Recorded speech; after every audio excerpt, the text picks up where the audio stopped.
2011, Pioneer DJ released the DDJ SX DJ controller, setting the standard for the layout of many DJ controllers to come. It combined the position of a CDJ and DJM configuration, but with the introduction of 8 performance pads below each one of the jog wheels. The non-mirrored layout not only gave DJs a familiar feel to the club standard equipment, but the 16 performance pads below each jog wheel was later applied to the 2-channel battle mixer, the DJM S9. While DJ controllers maintained a standard orientation for each deck, no DJ controllers have ever attempted to provide a layout that conforms to the specific needs and muscle memory of open format turntable users until now. Introducing a revolution in DJ controller design, the world's first professional battle-style oriented DJ controller with Pioneer DJ's first motorized jog wheels with LCD displays is here. Hi, my name is Pionner from Pioneer DJ, and I'm going to show you the brand new DDJ Rev7 DJ controller for Serato DJ Pro.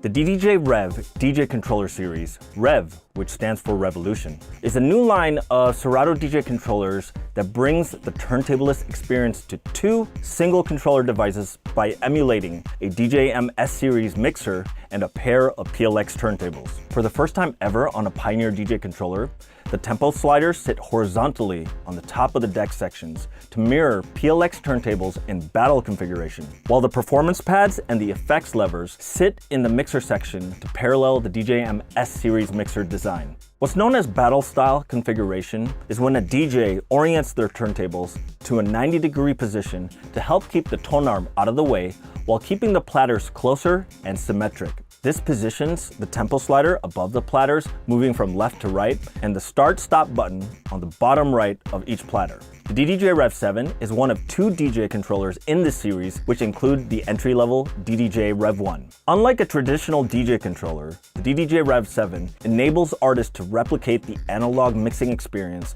with vinylized 7-inch motorized jog wheels. The DDJ Rev7 is for open-format DJs who play multiple genres of music that like to use turntables, DJs who enjoy the feel of a moving platter, DJs who want a controller that matches their muscle memory while using turntables, or mobile DJs who regularly use turntables but want a compact and lighter solution that saves time setting up. We went back to the drawing board and designed a high-torque motor with selectable torque strengths housed under a 7-inch rotating platter with high-resolution MIDI. It has a UV-printed acrylic top panel to emulate the feel of real vinyl and houses an aluminum die-cast platter for stable rotation and a familiar texture for turntable users. The platters have perfect symmetry of distance in relation to the center of the mixer section, just like turntables are in battle style. The stop time knob helps control the breaking speed for when you want to either have that smooth quick break or a slow wind down. Along with the platter comes different slip sheets to emulate different slip mat thicknesses for when you want more friction for stability when mixing or less friction for scratching. With a spindle-free design, hand operation space is increased, giving the platter a large area to work with, making the 7-inch platter feel larger. But don't worry, there are 2 dedicated pitch bend buttons right below. Instead, the center of the platter top is transparent to show the 3.5-inch LCD jog display, similar to what is found on the flagship CDJ 3000's jog wheels, but this time under a rotating top piece. The on-jog display gives you the info you need for mixing and scratching right under your fingertips. The main waveform display shows you your deck's whole waveform, detailed waveform, as well as parallel detailed waveform of the opposite deck, which helps reduce the need to look at the laptop screen. You also have the options of toggling the digital rotation marker on or off by double tapping 33 or 45 RPM buttons. But if you wish to have a physical marker, you can use the provided sticker and apply it to the platter top.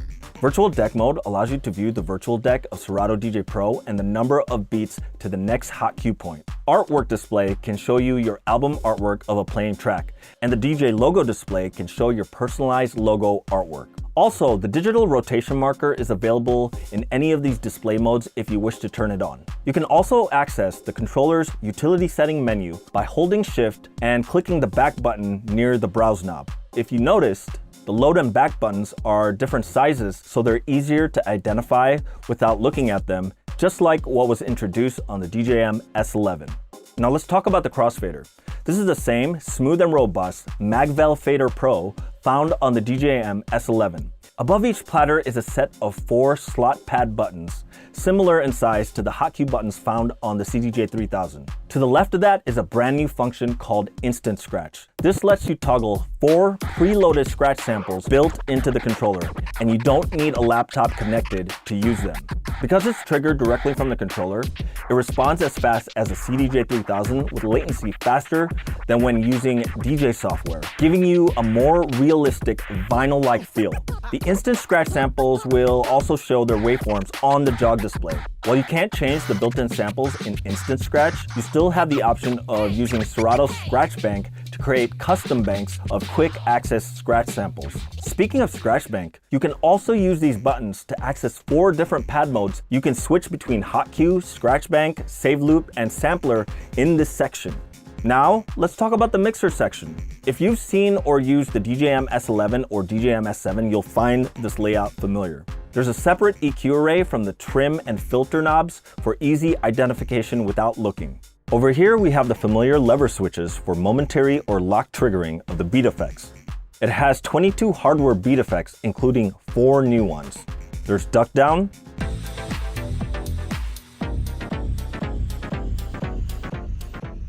fill out, helix out,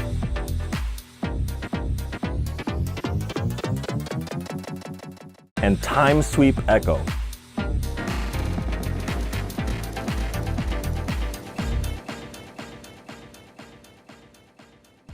It also has 5 hardware color effects you can switch the filter knob to be, as well as an OLED display to show effects parameters. And let me emphasize, you have access to both hardware beat effects as well as your internal software beat effects from Serato.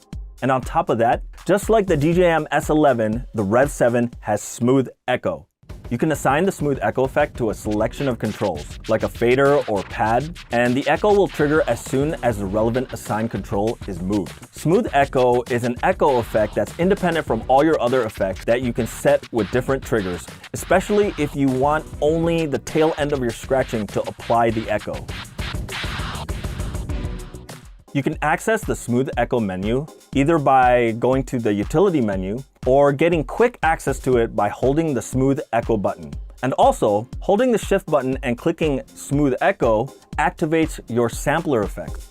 The Rev7 has 2 dedicated silent cue buttons that allow you to load a song and play it muted, which unmutes as soon as you trigger a hot cue. This helps avoid the wind-up time from when your platter spins up. Your headphone output has the option to enable split cue. This splits the master cue and the channel cue between the left and the right channels on the headphones. Super useful for beat matching in environments where you don't have a monitor or are limited to quiet volumes, which is very useful for DJs who live stream and don't want to disturb their neighbors. Just like on the S-Series battle mixers, the performance pads have independent pad modes, which allow you to be a different pad mode on each deck. In place of split pad mode, you now have 2 independent performance sections, one above the deck in the instant scratch area, and the other one in the traditional performance pad space. This gives you access to 2 different pad modes at once with 12 performance pad slots available. Using both decks together, you can access a total of 4 pad modes at once. A really creative thing you can do in a performance is to set the upper performance pad mode to Scratch Bank while the mixer section's pad mode is in hot cues. This way, you can instantly fire off hot cue or tone play routines from 4 different songs instantly.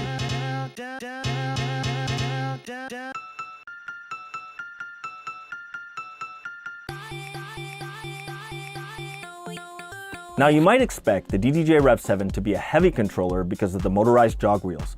However, it's only about 23 pounds, which is 8 pounds lighter than some motorized controllers from competitors. The DDJ Rev7 uses the same high-quality digital-to-analog converter technology used on the output stage of the DJM S11 to match the DJM 900 Nexus 2's sound quality. We also made adjustments to minimize the effect of the power supply noise to achieve high-quality sound by using noise suppression technology developed for the CDJ3000.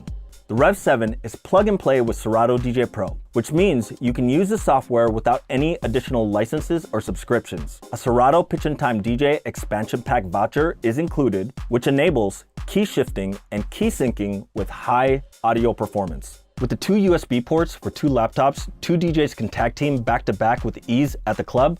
For mobile DJs, this means you can have your backup laptop primed and ready to go for immediate use. So, with the DDJ Rev7, you have everything you need to give you a full turntable style experience in a more portable, lightweight setup while giving you cutting-edge technology never seen before in a DJ controller to expand your creative options as a DJ. For more information about the DDJ Rev7 or to find out more about the DDJ Rev series of DJ controllers, visit us at pioneerdj.com or find us on one of our social media channels at Pioneer DJ USA.